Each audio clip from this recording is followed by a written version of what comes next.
الحمد للہ رب العالمین والصلاة والسلام علی رسولہ الکریم محمد وعلی آلہ واصحابہ اجمعین۔ ناظرین السلام علیکم۔ سورہ البقرہ میں حج کا ذکر ہے۔ یہ فرمایا کہ لا رفث ولا فسوق ولا جدال فی الحج، کہ حج میں نہ تو شہوت پرستی ہوتی ہے، نہ گناہ ہوتا ہے اور نہ جھگڑا ہوتا ہے۔ یعنی حج میں یہ چیزیں نہیں ہوتی۔ مطلب یہ ہے کہ اگر حج کے دوران یہ چیزیں ہوں تو پھر حج نہیں ہوتا۔ اس لیے حضور نے فرمایا کہ جس شخص نے حج کیا اور نہ اس نے کوئی شہوت پرستی کی، نہ اس نے کوئی گناہ گاری کی، نہ کسی سے جھگڑا کیا، تو حج کرنے کے بعد وہ یوں ہو گیا جیسا کہ آج ماں کے پیٹ سے پیدا ہوا، بالکل پاک صاف۔ حج کے مسائل بیان کرنے کے بعد، مناسک بیان کرنے کے بعد اللہ تعالی ہمیں ایک دعا سکھاتے ہیں، اور پہلے ایک دعا پہ تنقید کرتے ہیں کہ دیکھو، اگر اس دنیا میں رہ کے صرف دنیا ہی مانگتے رہو گے تو جب دنیا سے جاؤ گے تو بے نصیب خالی ہاتھ جاؤ گے۔ دونوں مانگو، دنیا بھی آخرت بھی، دنیا بھی دین بھی۔ فرمایا یوں مانگو، ربنا آتنا فی الدنیا حسنۃ وفی الآخرۃ حسنۃ۔ اے ہمارے پروردگار، ہمیں اس دنیا میں بھی بھلائی، حسین زندگی، اور آخرت میں بھی حسین زندگی عطا فرما۔ دنیا میں بھی حیاتاً طیبہ، آخرت میں بھی حیاتاً طیبہ۔ ناظرین، یہاں میں ایک بات عرض کر دوں کہ وہ لوگ غلطی پر ہیں جو یہ کہتے ہیں کہ میاں آخرت بناتے ہو تو دنیا کا ستیہ ناش کر لو، اور دنیا بناتے ہو تو آخرت کو بھول جاؤ۔ جناب، ہم اپنی آخرت اسی دنیا کے راستے سے بنائیں گے۔ دیکھیے قرآن مجید میں ایک جگہ فرمایا وَابْتَغِ فِي مَا آتَاكَ اللَّهُ الدَّارَ الْآخِرَةَ۔ میاں دنیا میں ہم نے جو کچھ تمہیں دے رکھا ہے، اسی مثالے سے آخرت بنا لو۔ دنیا میں جو کچھ ملا ہوا ہے، یہ مال، یہ اسباب، یہ بیوی بچے، یہ کار، یہ کوٹھی، یہ صلاحیتیں بولنے کی، لکھنے کی، تو ہمیں انہی کے راستے سے آخرت کو کما لو۔ آخرت دنیا کے راستے سے کمائی جائے گی، دنیا سے ہٹ کے نہیں کمائی جائے گی۔ بہت بڑا دھوکہ ہے کہ آخرت حاصل کرنے کے لیے دنیا کو چھوڑ دیں۔ دنیا کو چھوڑ دیں گے تو ہمارے میاں ٹولز اینڈ پلانٹس ہی چھوڑ دیے ہم نے، ساری آخرت تو دنیا کے راستے سے ہمیں کمانی ہے۔ ایک بات۔ دوسری بات میں آپ سے یہ عرض کر دوں کہ وہ دنیا نہیں ہے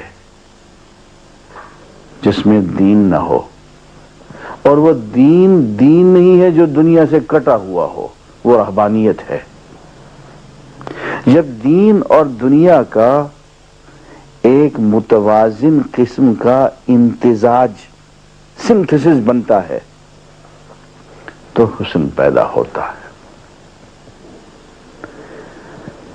مثال سے بات عرض کرتا ہوں، دیکھیے نا، ہم زندہ ہیں، ہماری زندگی کیا ہے کہ جسم ہے، اور جسم کے اندر جان موجود ہے، روح موجود ہے۔ جسم اور جان جب اکٹھے ہیں تو ہم زندہ ہیں۔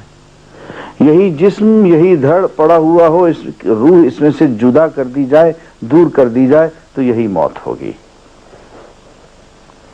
دنیا جسم کی جگہ پہ ہے، دین روح کی جگہ پہ ہے۔ دین ہماری روح ہے، دنیا ہمارا جسم ہے۔ ان دونوں کو اکٹھا کریں گے تو زندگی ہوگی، ورنہ موت ہوگی۔ اسی بات کو میں ذرا سا آگے بڑھاتا ہوں، نظام تعلیم کی طرف لاتا ہوں۔ ایسا نظام تعلیم جس میں دین کو دنیا سے جدا کر دیا جائے، جس میں دینی تعلیم کو سائنسی تعلیم سے بالکل علیحدہ کر دیا جائے، تو وہ دینی تعلیم بھی ناکافی، وہ دنیاوی تعلیم بھی ناکافی۔ اس لیے کہ دینی تعلیم میں اگر جدید علوم نہیں ہے تو اجتہاد ممکن نہیں رہے گا، اور دنیاوی تعلیم میں اگر دین نہیں ہوگا تو انسان اچھا انسان نہیں بنے گا۔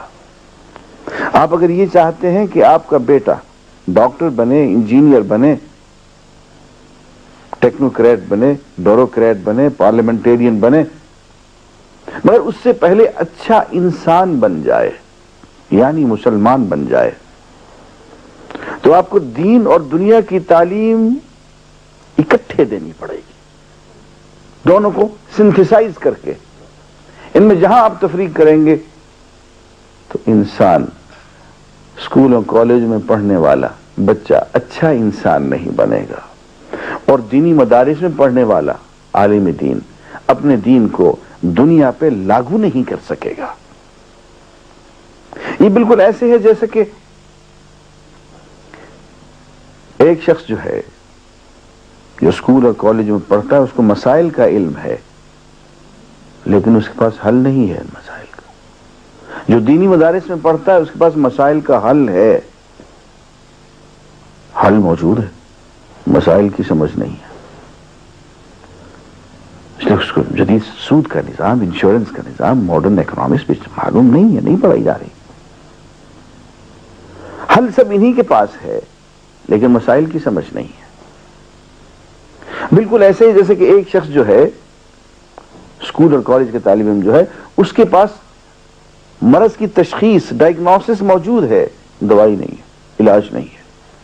ادھر ہمارے دینی مدرسے کا جو طالب علم ہے اس کے پاس علاج موجود ہے، ادویہ موجود ہیں، میڈیسنز موجود ہیں، مرض کی تشخیص نہیں ہے، ڈائگنوسس نہیں ہے، الا ماشاءاللہ سوائے لوگوں کے جو کہ متبحر عالم ہیں یا محقق ہیں یا ریسرچ اسکالرز ہیں۔ اب دیکھیے، ادھر مرض کی تشخیص ہے تو علاج نہیں ہے، ادھر علاج ہے تو مرض کی تشخیص نہیں ہے۔ میاں جب تک ان کو اکٹھا نہیں کرو گے اس وقت تک علاج نہیں ہو پائے گا۔ یہی وجہ ہے کہ قرآن مجید پہلے دنیا کی بات کرتا ہے، ربنا آتنا فی الدنیا حسنہ وفی الآخرۃ حسنہ وقنا عذاب النار۔ یہاں میں قرآن مجید سے کچھ حصہ پڑھ کے سنانا چاہوں گا، خاص طور پہ اس کا ترجمہ۔ قرآن مجید پیس آف لٹریچر ہے اور اس کو کسی دوسری زبان میں واضح نہیں کیا جا سکتا، اس کا ترجمہ بھی نہیں کیا جا سکتا، لیکن اب کیا کریں، زبان یار من ترکی و من ترکی نمیدان، کہیں کہیں سے تو ترجمہ پڑھنا پڑے گا۔ سورہ بقرہ آیت نمبر 207 سے پڑھ رہا ہوں، 204 سے پڑھ رہا ہوں۔ انسانوں میں کوئی تو ایسا ہے جس کی باتیں دنیا کی زندگی میں تمہیں بہت بھلی معلوم ہوتی ہیں اور اپنی نیک نیتی پر وہ بار بار خدا کو گواہ ٹھہراتا ہے، مگر حقیقت میں وہ بدترین دشمن حق ہوتا ہے۔ جب اسے اقتدار حاصل ہو جاتا ہے تو زمین میں اس کی ساری دوڑ دھوپ اس لیے ہوتی ہے کہ فساد پھیلائے، کھیتوں کو غارت کرے اور نسل انسانی کو تباہ کرے، حالانکہ اللہ جسے وہ گواہ بنا رہا تھا فساد کو ہرگز پسند نہیں کرتا۔ اور جب اس سے کہا جاتا ہے کہ اللہ سے ڈر تو اپنے وقار کا خیال اس کو گناہ پر جما دیتا ہے۔ ایسے شخص کے لیے تو بس جہنم ہی کافی ہے اور وہ بہت ہی برا ٹھکانہ ہے۔ دوسری طرف انسانوں ہی میں کوئی ایسا بھی ہے جو رضائے الہی کی طلب میں اپنی جان کھپا دیتا ہے۔ اور ایسے بندوں پر اللہ بہت مہربان ہے۔ اے ایمان لانے والو، تم پورے کے پورے اسلام میں داخل ہو جاؤ، اسلام میں آ جاؤ، اور شیطان کی پیروی نہ کرو کہ وہ تمہارا کھلا دشمن ہے۔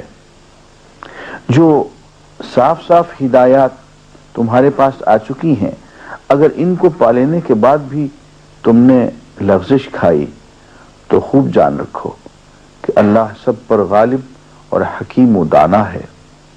ان ساری نصیحتوں اور ہدایتوں کے بعد بھی لوگ سیدھے نہ ہوں تو کیا اب وہ اس کے منتظر ہیں کہ اللہ بادلوں کا چتر لگائے، فرشتوں کے پرے ساتھ لیے خود سامنے آ موجود ہو اور فیصلہ ہی کر ڈالے؟ آخرکار سارے معاملات پیش تو اللہ ہی کے حضور ہونے والے ہیں۔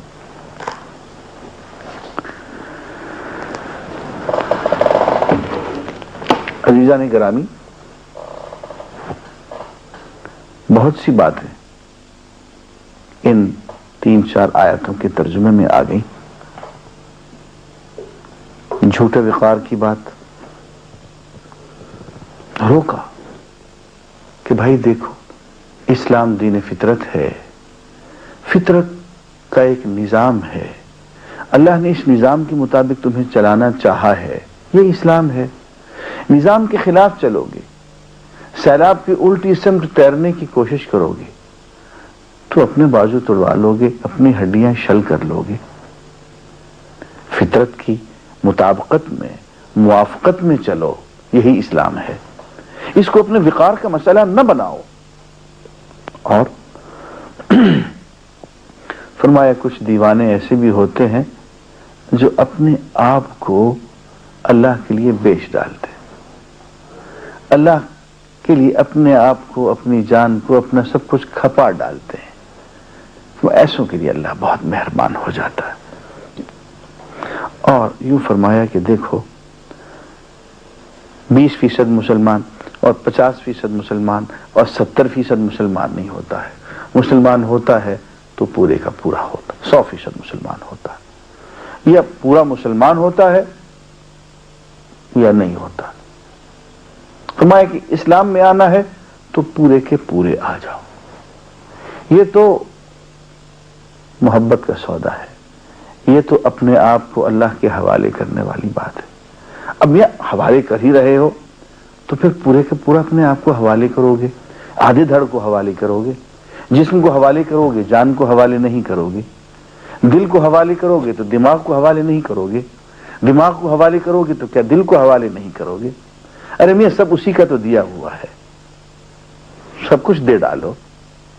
یہ دل ہے، یہ دماغ ہے، یہ جسم ہے، یہ جان، سب کچھ اس کے حوالے کر دو۔ اسلام اپنے آپ کو سپرد کرنے کا، سب مشن کا ہی تو نام ہے، to submit oneself to the will of Allah the almighty, that's Islam, full submission. فرمایا کہ آنا ہے تو میاں آنے سے پہلے سوچ لو، آنے پہ کوئی پابندی نہیں، کوئی جبر نہیں ہے، لا اکراہ فی الدین، دین قبول کرنے میں تم پہ کوئی اکراہ، کوئی جبر نہیں ہے۔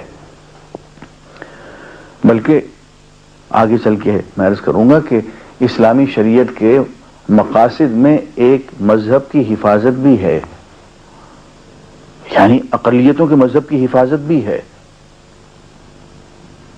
کسی شخص کو جبراً آپ مسلمان نہیں بنا سکتے، نہ لالچ دے کے آپ مسلمان بنا سکتے ہیں، اگر ایسا کیا تو سزا ملے گی۔